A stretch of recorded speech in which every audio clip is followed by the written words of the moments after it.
La team, j'espère que ça swing et bienvenue sur cette nouvelle vidéo. Alors je vous fais pas cette vidéo maintenant par hasard, on arrive au mois d'avril et c'est maintenant que vous allez commencer à préparer votre saison prochaine et c'est surtout pendant les vacances d'avril que vous allez avoir vos premières détections. Pour ma part, j'ai toujours eu la chance d'être très bien entouré dans mes détections, que ce soit plus jeune par mon père ou même plus récemment par un coach mental. Et d'ailleurs, pour l'occasion, mon coach mental nous a envoyé une vidéo où il vous donne ses meilleurs conseils pour que vous puissiez réussir vos détections. Donc franchement, écoutez-le parce que ces conseils, ils sont vraiment lourds. Dans cette vidéo, je vais aussi vous donner des anecdotes par rapport à mon expérience parce que comme vous le savez, moi, je suis déjà passé par là. Bref, j'espère que la vidéo vous plaira. Je vous souhaite un bon visionnage. Premier point, une détection, qu'est-ce que c'est? La différence avec un essai, très important à intégrer. Donc une détection, ça va être la réception de 20 à 40 joueurs en moyenne par un club, quel que soit le niveau. Des joueurs qui vont être sélectionnés la plupart du temps uniquement sur CV, peut-être auront-ils été vus aussi sur des terrains et auront été contactés, connectés avec des recruteurs, entre guillemets, des gens du club qui effectuent la détection. Donc la détection, elle se fait à tous les niveaux. On peut faire une détection quand on est en régional, que ce soit en jeune ou en senior, bien sûr. Après, en district, il y a rarement des détections, ça reste évidemment de l'amateur. Mais nous, on parle bien des détections pour les niveaux qui vont être au-dessus de R1, division d'honneur en jeune, ou R1 en senior. Voilà. Donc la différence avec un essai, comme je le disais juste avant, la détection, c'est vraiment du volume. C'est 20-40 joueurs, voire des fois plus, sur une journée pleine en général. Et c'est vraiment du tout venant.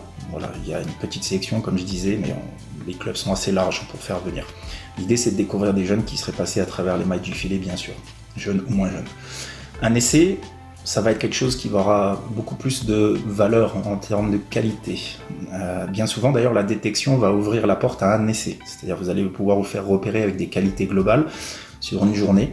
Et les quelques gars qui vont être repérés, soit ils vont faire plusieurs étapes de détection, il y aura plusieurs journées, soit ils vont être reçus ensuite en essai. Moi, c'était exactement ce qui s'était passé avant que j'intègre l'OGC Nice.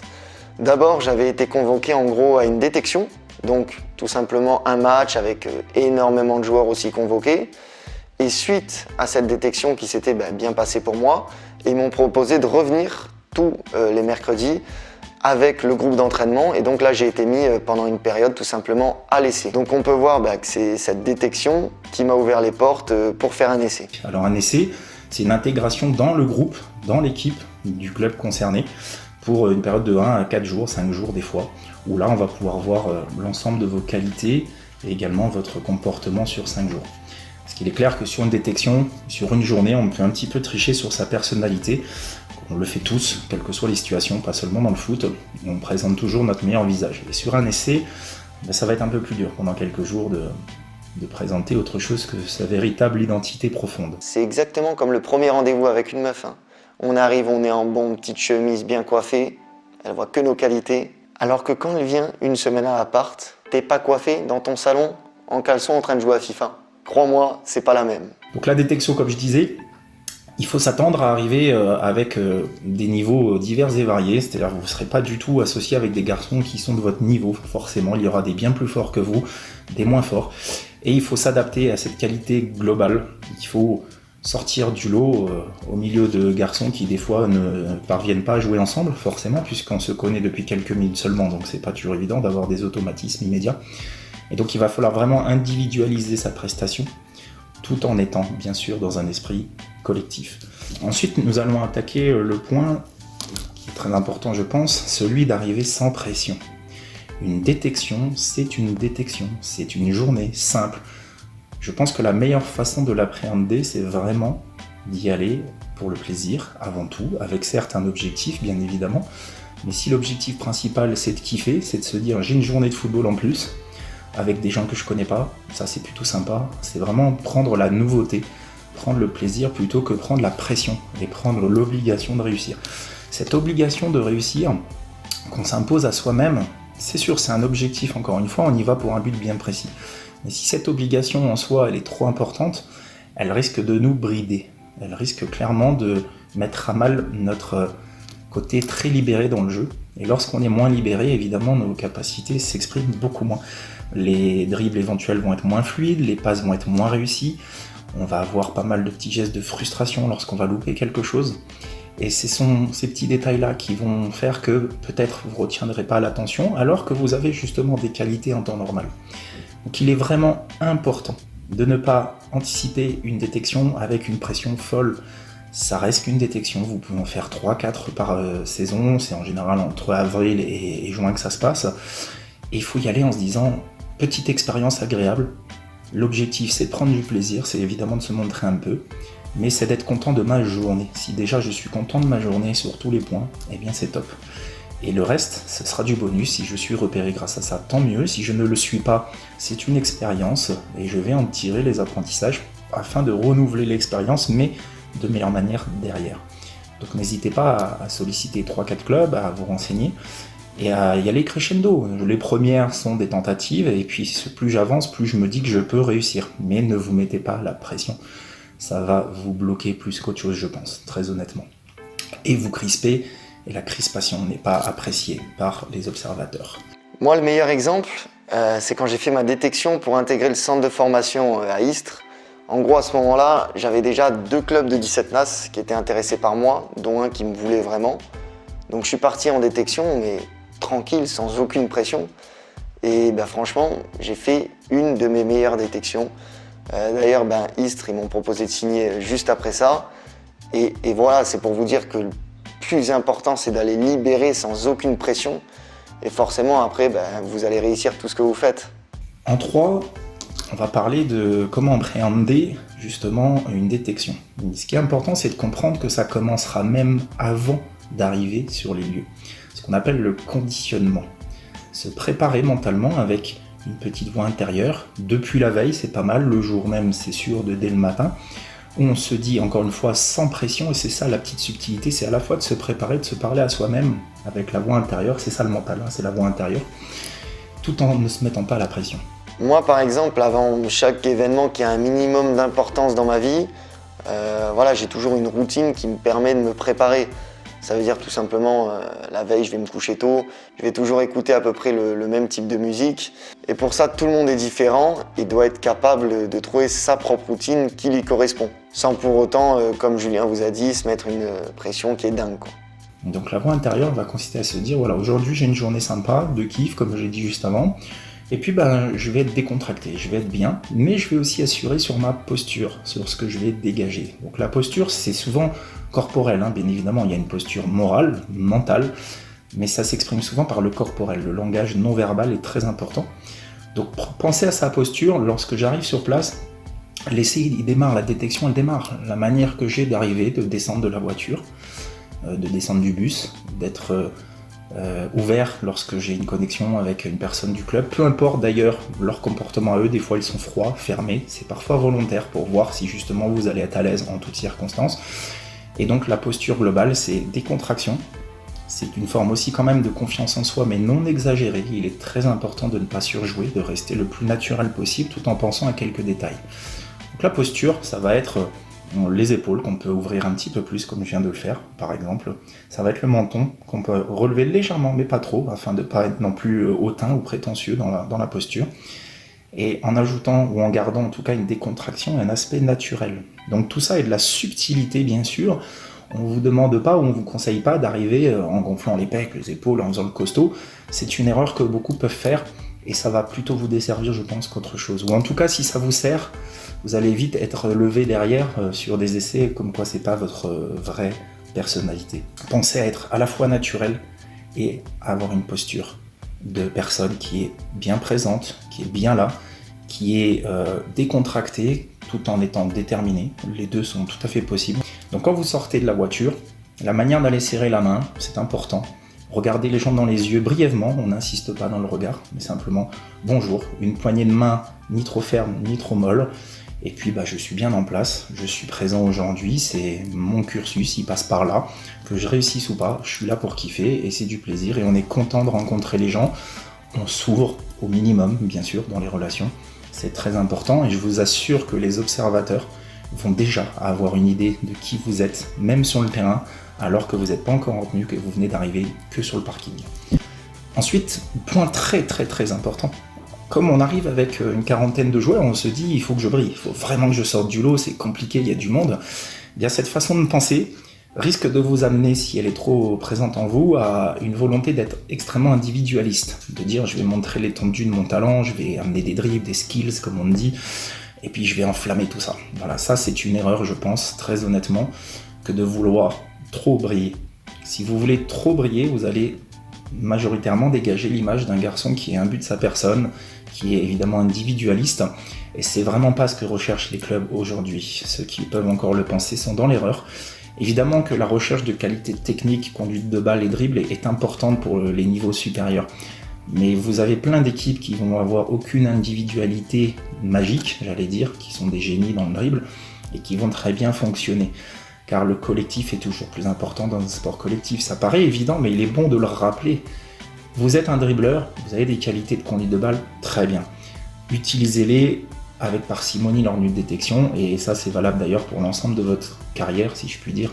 C'est plus vous allez être collectif et vous allez user le skills de manière ponctuelle, vraiment quand c'est utile, plus vous allez être bon de manière globale. Si vous utilisez tout le temps le dribble ou le skills juste parce que c'est votre kiff, vous n'allez pas vous faire repérer. Et beaucoup de joueurs vont dire « Ouais, mais je comprends pas, j'ai des qualités, on me repère pas, ou alors ça marche jamais. » C'est certainement en rapport à cela. Avoir des qualités individuelles, c'est très bien. Les mettre au service du collectif, c'est le plus important.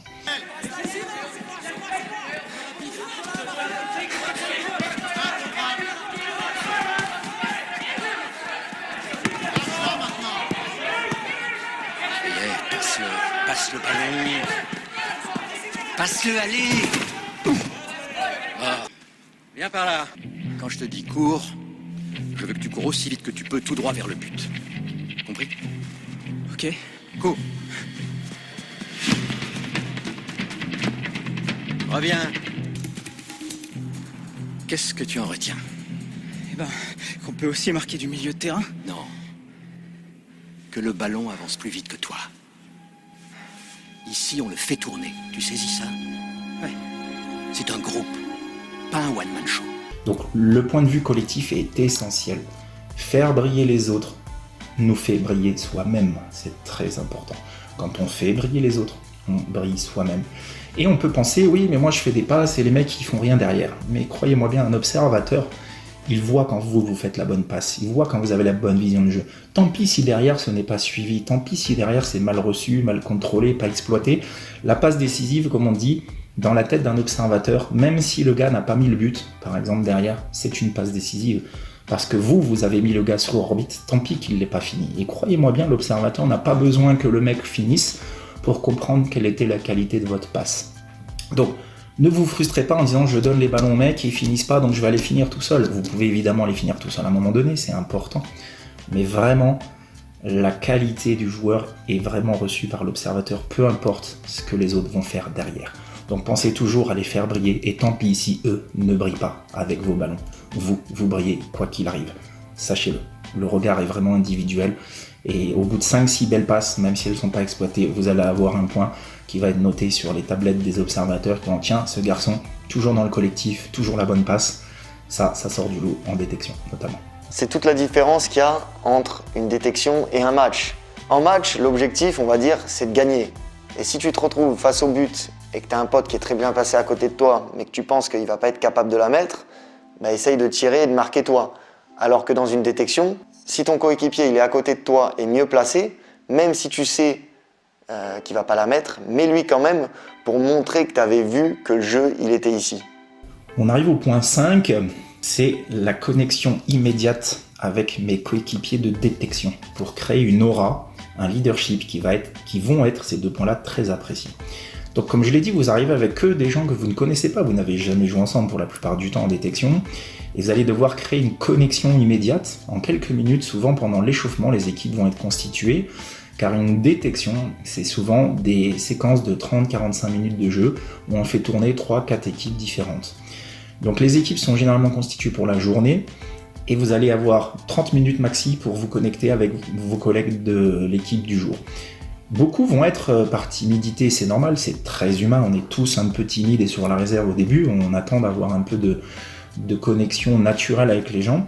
Donc beaucoup vont être totalement silencieux, vont être totalement dans leur bulle pour commencer, ce qui est bien, certes, mais il va être extrêmement important de se connecter dès l'échauffement avec les 3-4 gars qui vont jouer autour de vous. Vous êtes défenseur central, vous vous présentez à vos coéquipiers, salut, moi c'est Julien, je viens de là et toi, ok, petite poignée de main et ça suffit. Et vous pouvez dire je suis def central et toi, ok, t'es latéral droit, t'es latéral gauche, t'es milieu def, super. Donc on va être connectés tous les 4, c'est le jeu direct, ça va se passer surtout là. Donc de connaître les prénoms, d'être déjà connecté physiquement et verbalement avec votre coéquipier va faire que dès les premières secondes, dès les premières minutes de jeu de la détection, vous allez pouvoir appeler les gars par leur prénom, vous allez pouvoir les féliciter, les encourager sur des belles phases, les motiver lorsqu'ils auront un petit échec qui n'est pas bien méchant. Et les observateurs, je vous garantis, vont se dire mais ce gars-là est fantastique, il connaît personne, enfin normalement, et il les connaît déjà par leur prénom, il les appelle, les encourage. Ça c'est un leadership et c'est surtout une aura. Une aura de dire ce mec-là peut s'adapter à tout très vite. S'il est capable de faire ça en quelques minutes, quelques secondes dès le début, eh bien, croyez-moi que ça plaît, encore une fois, dans un esprit de groupe, de cohésion. Mon meilleur exemple, c'était à Monaco. Quand j'ai fait les détections, il y avait déjà des joueurs que je connaissais. Et donc, forcément, on se trouvait beaucoup mieux et on jouait mieux. Donc, comme il vous dit Julien, même si vous ne connaissez pas les joueurs, essayez déjà de créer une mini-cohésion. Et forcément, vous allez être encore plus performant sur le terrain. On passe à l'idée de présenter la totalité de ces gammes lors d'une détection. Vous avez en général entre 3 et 4 fois 30 minutes, des fois 45 minutes sur un jour complet, 2 fois le matin, 2 fois l'après-midi, c'est à peu près la moyenne. Il va être important de montrer toute l'étendue de vos capacités. Ça veut dire quoi ? Ça veut dire évidemment déjà on va jouer avec les 2 pieds. Dès que je suis sur mon bon pied, je mets du bon pied. Dès que je suis plutôt sur mon pied faible, comme on dit dans le jargon, je vais l'utiliser. Il est important de montrer la qualité de notre deuxième, même si elle est moyenne. Assumez en disant dans votre esprit, c'est sur mon gauche, si je suis droitier, j'utilise le gauche, naturellement. Et tant pis que ce soit pas terrible. Un observateur, pour un niveau supérieur, a besoin de voir que vous allez utiliser le pied qui correspond à la situation. Que votre pied soit bon ou moins bon, faites-le, je vous assure. Après, s'il est moins bon, ça se travaille. C'est important, bien sûr. Zidane avait une technique qui était de déterminer un jour de la semaine où il ne jouait que de son pied non naturel.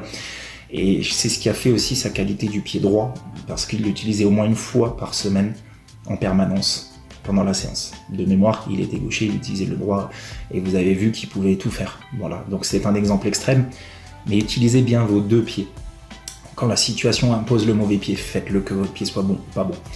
Si vous cherchez à vous mettre toujours sur le bon, on va se dire il n'a pas de deuxième pied, à part pour monter dans le bus, comme on dit dans le jargon, et ça, pour passer une détection, je vous assure, c'est très moyen, clairement. Même si votre pied naturel est fantastique, pas de deuxième pied, c'est bof. Moi, pour mon cas, à la base, j'étais formé à droite, sauf que pendant 2-3 ans, on m'a fait jouer latéral gauche, et donc, à force de toujours jouer avec ce pied gauche, limite aujourd'hui, je suis ambidextre et je sais jouer des 2 pieds. Ensuite, il va être important de varier entre jeu court, jeu moyen, jeu long, jeu au sol, jeu évidemment aérien. Il va être important de cibler aussi, principalement, ça c'est essentiel en détection, le jeu sans ballon. Comme disait Johan Cruyff, pendant un match de foot, un footballeur va toucher le ballon sur toute la durée, environ 2 minutes 30, 3 minutes. Ce qui est important pour déterminer un bon joueur, c'est tout ce qu'il va faire pendant les 87 autres minutes. Un observateur en détection ne voit pas que là où il y a le ballon. Il voit votre positionnement, il voit votre posture quand le jeu n'est pas dans votre domaine, il voit les replacements, il voit tout ça. Et ils sont plusieurs sur des détections. Certains observent la phase de jeu avec le ballon, d'autres vont observer que le jeu sans ballon. Donc soyez certains d'une chose, tout le temps de jeu, même si le ballon ne vient jamais dans votre secteur, il se passe quelque chose pour vous, c'est le jeu sans ballon. La posture, le positionnement, l'espèce de leadership que vous pouvez dégager en encourageant, la manière de faire des appels. Il faut alterner entre des appels qui sont discrets, silencieux, comme on fait beaucoup en formation professionnelle, et des appels où on va donner de la voix. Si le ballon ne vous parvient jamais, c'est que vos appels ne sont pas assez vus ou entendus. Donc adaptez-vous. Vous avez des joueurs qui vont être capables de vous voir avec une vision périphérique génialissime, sans même que vous parliez. Vous en avez d'autres qui vont avoir besoin, surtout en détection, que vous vous manifestiez. Il faut se manifester avec la voix. Alors il faut trouver le juste milieu entre donner de la voix et ne pas en donner trop, sinon on devient un peu chiant, on va le dire.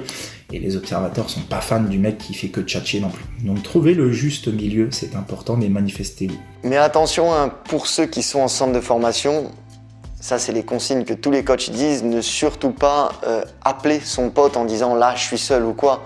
Ça, c'est une grosse connerie parce qu'en théorie, les joueurs qui sont en centre sont capables d'analyser et de faire les bons choix.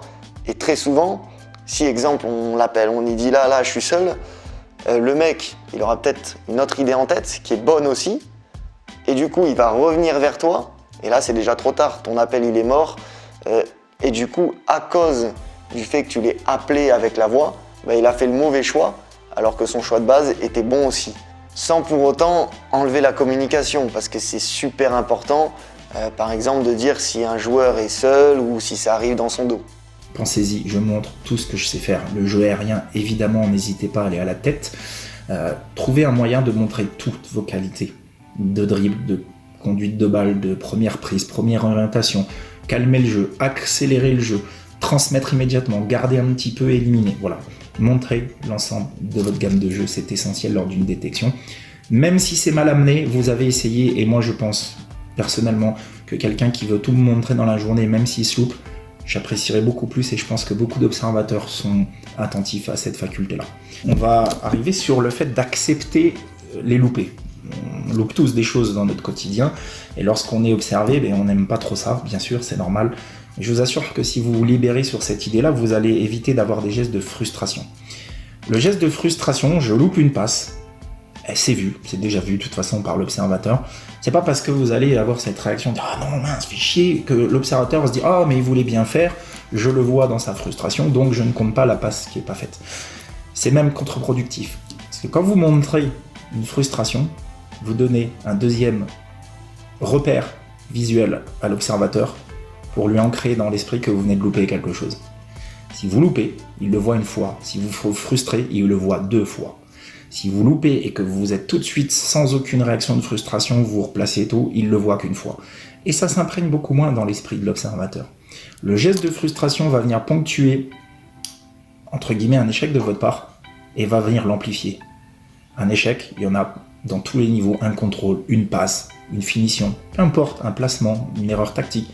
Ne rajoutez pas d'empreinte inconsciente sur l'esprit de l'observateur en les marquant par de la frustration. Travaillez cela, soyez toujours concentré pendant 40-50 minutes, aucune frustration, aucune contestation. Je ne reviendrai pas sur un arbitrage, en détection c'est pas très grave, et même en match c'est très important, sachez-le, je me replace. Quoi que je dise, quoi que je fasse, ça ne changera rien, si ce n'est que je vais perdre du temps dans ma transition, et que je vais présenter le profil d'un gars qui justement risque de se faire prendre de vitesse parce qu'il passe plus de temps à râler ou à être frustré qu'à se replacer. Donc ça c'est très important aussi, en détection comme en match, de manière générale. Pensez bien à ne pas ponctuer vos difficultés, vos échecs par de la frustration. Vous doublez l'impact négatif et c'est tout ce que vous voulez éviter clairement. On est bien d'accord. Et inversement, quand vous avez des super gestes, restez humble. Restez humble, ne levez pas trop la tête, ne gonflez pas trop les pecs. Ça paraît con, mais il y en a plein qui peuvent se tromper en voulant un peu trop se montrer justement. C'est pas très apprécié non plus, sachez-le. Voilà. Donc on passe au point suivant. Ça va être la gestion de l'après-détection, ou entre guillemets des inter-matchs dans les détections. La posture d'humilité, la posture d'écoute, la posture de récupération, ne pas chercher à en faire trop dans les étirements, dans les pompes, entre les sessions, à vouloir trop se montrer, on s'élimine tout seul, sachez-le. Ne pas non plus être trop en retrait, il faut trouver le juste milieu. Je suis là, je suis légitime d'être là, même s'il y a des très bons joueurs, je fais ce que je peux faire, et je suis content encore une fois de kiffer ma journée, c'est le plus important. Donc l'après-détection, c'est l'immédiateté, ça va être les éventuelles prises de contact des observateurs particulières qui vont être intéressés par vous ou qui vont vous faire un compte-rendu de suite, ça peut arriver, c'est très rare mais ça arrive. Mais il faut être naturel et décontracté, il faut accepter qu'on puisse peut-être vous donner des éléments difficiles à entendre, mais c'est des éléments qui vont vous aider à travailler ce que vous devez travailler. Personnellement, je suis de ceux qui vont dire tout de suite « pardon, désolé », même si je ne l'ai pas à la lettre, je suis là pour quelque chose de clair. Eh bien le niveau n'est pas suffisant, je vais essayer d'étayer vite fait, mais on ne peut pas non plus le dire à tout le monde en permanence, mais de dire voilà, il manque de l'aura, il manque de la présence, il manque de l'impact, il manque du dribble. Même si vous pensez que l'observateur a tort, dites-vous, s'il me dit ça, c'est pour mon bien. Même si vous le dites durement, difficilement, n'accueillez pas ça avec une souffrance intérieure. Alors si ça vous fait mal, c'est assez normal aussi, mais accueillez-le non pas comme une douleur, non pas comme une critique, Le mot critique, il a un double sens. On l'a tous dans le sens négatif, mais je vous assure qu'il peut être très positif, surtout en coaching mental.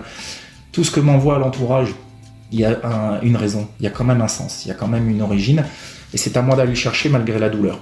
Si j'arrive à trouver l'origine, le sens de tout ce qu'on me dit, même si ça me fait mal, je vais vraiment progresser. C'est ce qu'on appelle la remise en question permanente. Si jamais vous avez vraiment des difficultés avec la critique, c'est que vous avez en vous des blessures, vous avez des souffrances qu'il faut libérer. Et ça, on peut le travailler sur des coachings mentaux un peu plus particuliers parce que c'est vraiment individualisé, hein, ça va de soi.